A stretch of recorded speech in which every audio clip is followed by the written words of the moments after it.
I want to welcome you back to Black Side Tonight.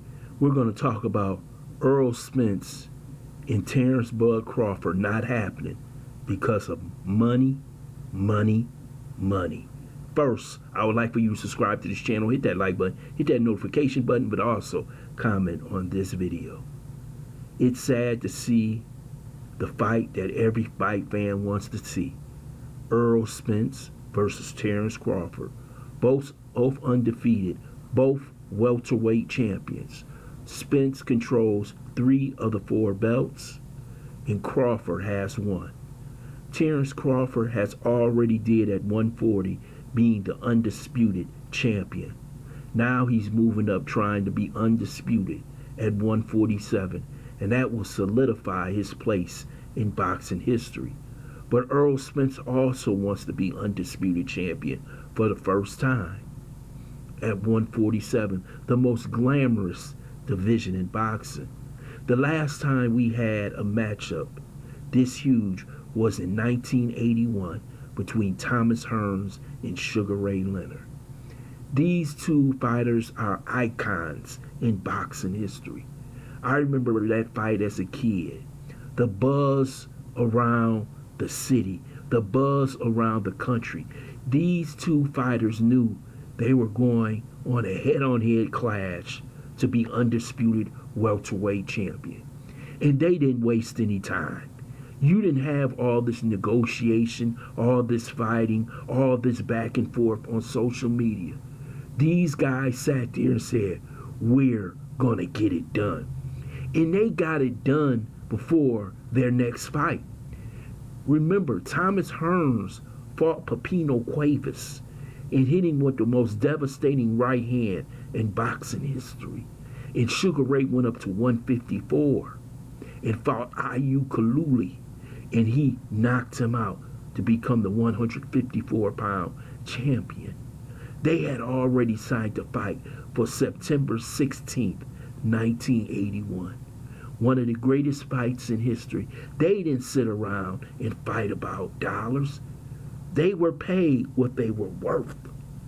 And at that time, I believe each fighter received $15 million in 1981. I think that might be $25 million now.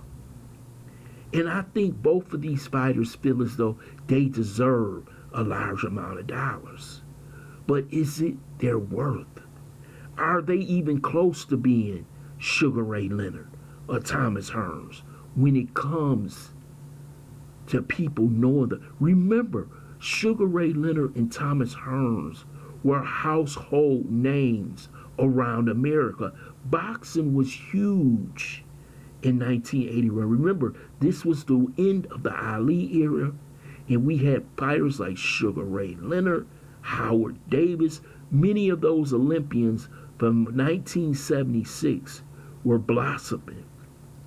And we still had Roberto Duran, probably the greatest lightweight of all times. And we had people like Aaron Pryor, Wilfred Benitez. We had so many great fighters at that time to where the fighters could justify wanting all this money. So why don't they sit back and make the fight happen? Maybe go 50-50, 52-48. But maybe these fighters are overpricing themselves. Neither one of them have sold 500,000 pay-per-view views. Neither one of these guys has sold the amount of seats that a Sugar Ray and Thomas Hearns could do. But we have them asking for mega dollars, and you don't have someone like the Saudis that are backing Usyk and Joshua. So who's going to put all that money on the line up front, guaranteed dollars, when they don't know if they're going to make it back? This is the problem with this fight. It's money, money, money.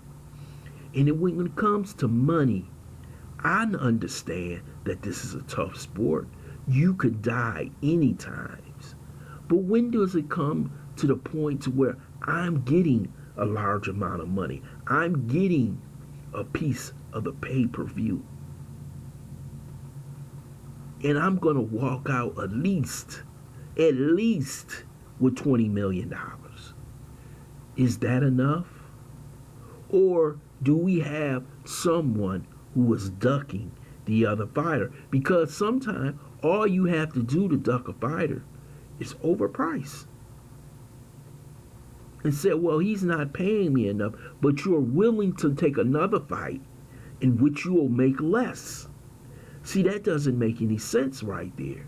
Both of these fighters are going to make their biggest purse ever if they fight this fight. They have to have this fight, or this will be part of the Duck Chronicles. Who wants to truly be great? Who wants to go down in the annals of boxing history? The one who had all 4 belts at 147. Is this what they truly want? Or are this just another fraud taking place? This is why boxing has slipped below MMA. You got one champion in the UFC. And if you follow the sport, you know the champions. And boxing needs that one champion that everyone can point to and say he's the best at 140. He's the best at 137. You got Devin Haney at 135. You got Charlo at 154. You got Canelo at 168. You know who's the champions of those divisions. And that's what the fans need. They need this dispute to be resolved.